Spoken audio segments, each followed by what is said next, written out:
یونیورسل سیټ. یونیورسل سیټ څه شی دی؟ کلي سیټ. او کلي سیټ مثلا لکه څه شی؟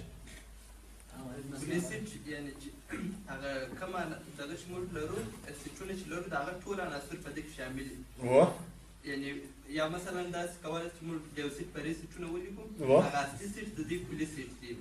یعنې چې ټول د دوی عناصر کوم سیټونه چې موږ دوی ټول عناصر په هغه کلي سیټ کې شامل وي. لکه اوس مثلا ریل نمبر حقیقي عدد د هغه نور ټول عددونه پکې داخل. یو خو هغه عدد دی چې مثلا په سیټ کې موجود دی، د سیټ څخه د باندې چې څو عدد موجود دي د دوی ټول عناصر د دغه ټول عناصرو ته موږ یونیورسل سیټ وایو.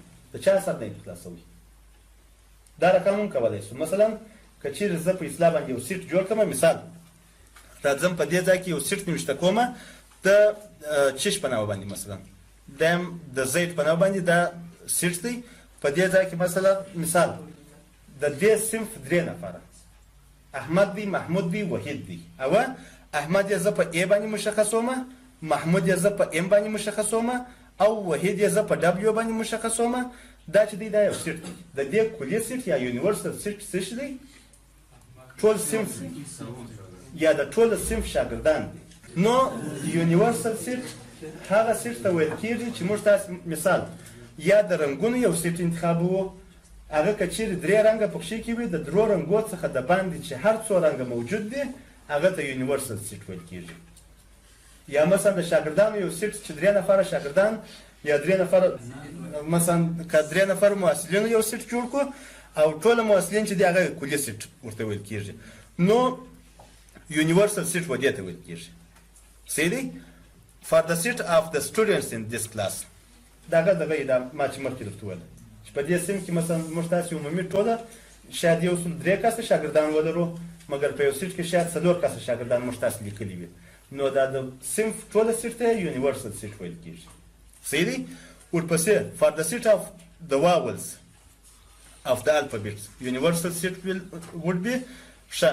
که چیرې موږ تاسې د الفابیټ یو دغه د واول یو سیټ ولرو، د واول سیټ ای ده، آی دی، او ده، یو ده، ای ده، دا 15 توري. نو د دوی یونیورسل سیټ چې دی هغه د ای څخه تر زیډه پورې ټول حروف دا یونیورسل سیټ دی. ښه. ورپسې وین ډیاګرام. د دې ډیاګرام په واسطه باندې موږ کولی شو، حتمي دا نه دی چې موږ تاسو ته د برکټس په واسطه باندې یو سیټ مشخص کړی شو. کولی شو چې د دغه ډیاګرام په واسطه باندې هم یو سیټ مشخص کړی شو.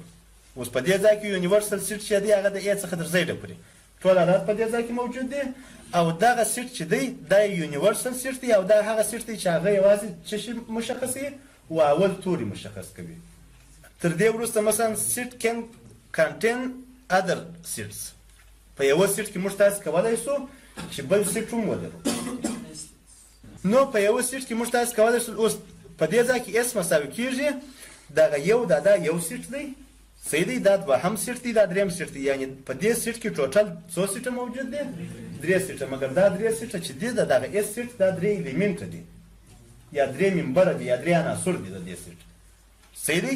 ورپسې ټي مساوي کېږي مثلا 1 دی، ورپسې 2 دی، ورپسې 3. دا 3 عناصر لري یا 3 ممبرز لري، او دا په خپل ځان کې بیا 3 سیټه دي. صحیح دی؟ او یا هم مثلا د وی سیټ دا یو عنصر دی تر دې ځایه پورې. صحیح دی؟ د دې ځای څخه نیولې د دې ځای څخه تر دې ځایه پر دغه قامه چې دغه شوې ده دا یو عنصر دی. صحیح دی؟ چې دا په خپل ځان کې یو سیټ دی په اصطلاح باندې. مګر د دې وی سیټ یو ممبر دی یا په اصطلاح باندې یو عنصر دی. ورپسې دا چې دی دا بل عنصر دی، او دا د دې ځای څخه نیولې تر دې ځایه پورې دا هم بل عنصر دی. ورپسې امپټي سیټ یا خالي سیټ. خالي سیټ ټول هغه سیټونه چې هغه په خپل ځان کې هیڅ عنصر ونه لري هغه د خالي سیټ په نامه باندې یادېږي، چې هیڅ عنصر نه وي پکښې کې. مثلا زه راځم که چیرې زه یو مثال د خالي سیټ دغه دپاره د نوشته کولو دپاره خو موږ تاسو دغه علامه دغه کوو انتخابوو په اصطلاح باندې دا انتخابوو. اوس که چیرې زه مثلا یو سیټ دغه کومه جوړ کړم مثلا دا خالي سیټ دی، دا نه دی خالي سیټ په دې خاطر باندې چې دغه د خالي سیټ علامه چې ده دا خپله د دې یو ممبر یا په اصطلاح باندې عنصر دی. صحیح دی؟ نو خالي سیټونه ټول هغه سیټو ته ویل کېږي چې هغه په خپل ځان کې هیڅ عنصر ونه لري. مثلا خالي سیټ کولی شي چې یا په دغه علامه باندې وښیو او یا په دغه علامه باندې وښیو چې دا خالي سیټ دی. موږ تاسو کولی چې د خالي سیټ لپاره دا هم استفاده کړو او دا هم استفاده کړو. اوس په دې ځای کې که چیرې زه مثلا یو سیټ ولرم چې په هغه سیټ کې 1 2 3 او x پکښې کې وي، یوازې دغه عدد پکښې کې وي، او په بل سیټ کې دغه هم پکښې کې وي، دا دواړه سیټونه په خپل ځان کې فرق سره کوي. صحیح دی؟ یعنې دا په دغه سیټ کې بیا دا خپله یو عنصر شو د دې سیټ. صحیح دی؟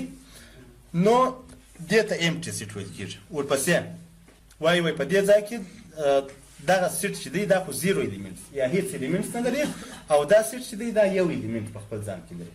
مخکې مې دا وویله. ورپسې سیټ ایکوالټي. سیټ ایکوالټي څه شي ده؟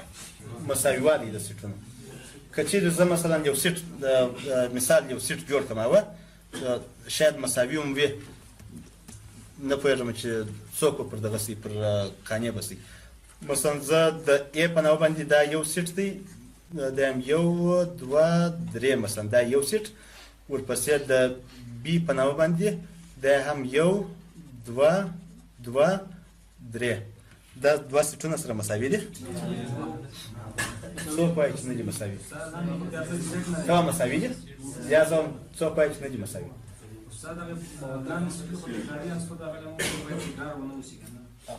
نو بیا خو مساوي سیټ ورته وایي.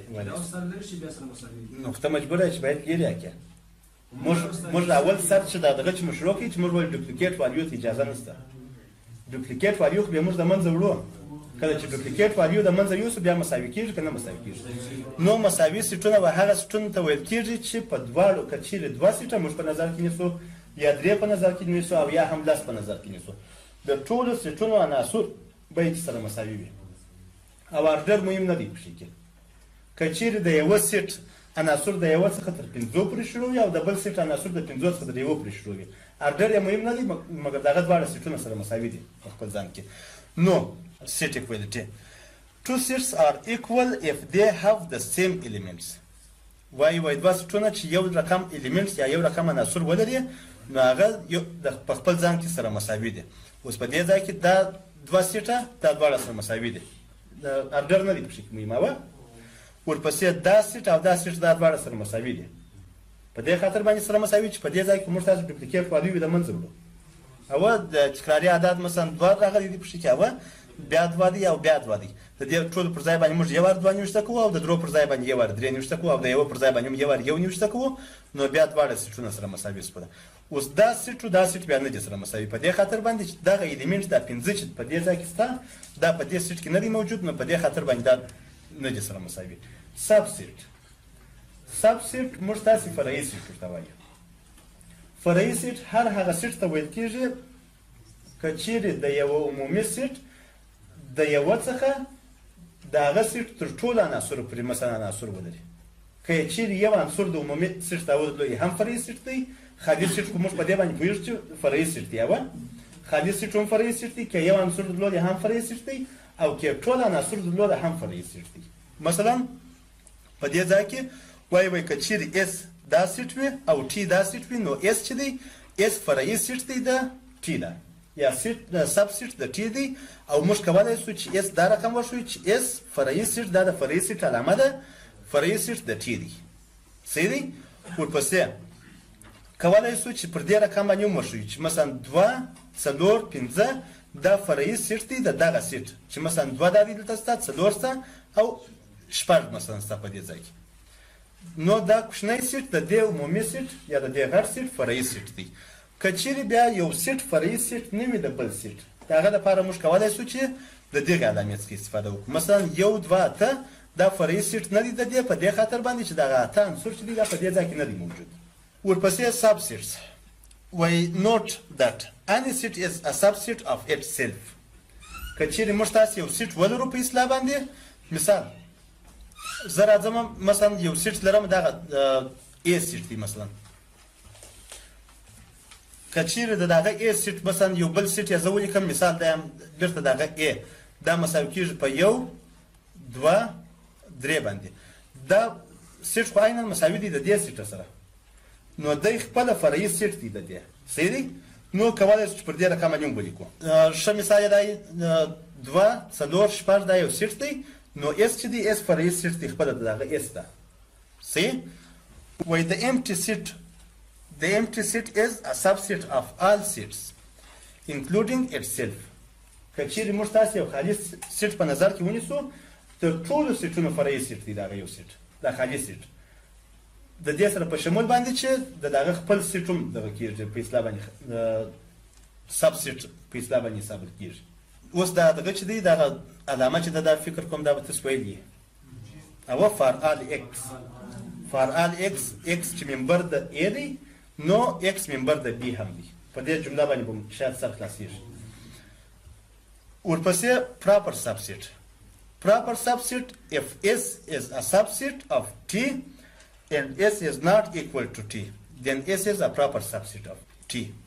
که چیرې موږ تاسې دوه سیټه ولرو مثلا یو د t په نوع باندې دا سیټ دی او یو هم د s په نوع باندې سیټ دی.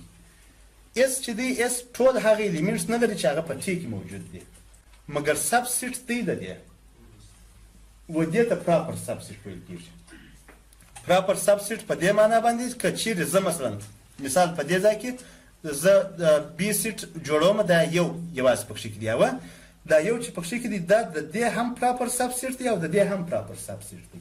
اوس که بیا چیرې یو دوه درې وایي دغه ولري او که نو بیا څه دی a proper subset is written as که چیرې s د مثلا د t subset وي proper subset وي پر دې رقم باندې کولای شو چې مشخص یې کړو چې s د t subset دی یا proper subset دی او که چیرې r موږ داسې یو سیټ ولرو r دا سیټ چې دی دا خو مساوي دی د دې سره د t د سیټ سره مساوي دی په دې سیټ کې هم 0 1 2 3 4 5 ستا او په دې سیټ کې هم په r کې هم 0 1 2 3 4 5 دغه عناصر پکښې کې دي نو دا چې دی دا مساوي دی and thus is a subset but not a proper subset. دا subset دی مګر proper subset نه دی. کولای شو چې د ډیاګرام په واسطه باندې پر دې رقم باندې وښیو. که مثال دغه r ټول ریل نمبرو سیټ حساب کوم په اصطلاح باندې نو s یو proper subset دی. دا د شکل په واسطه باندې کولای شو چې دغه یې کړو چې نوشته یې کړو.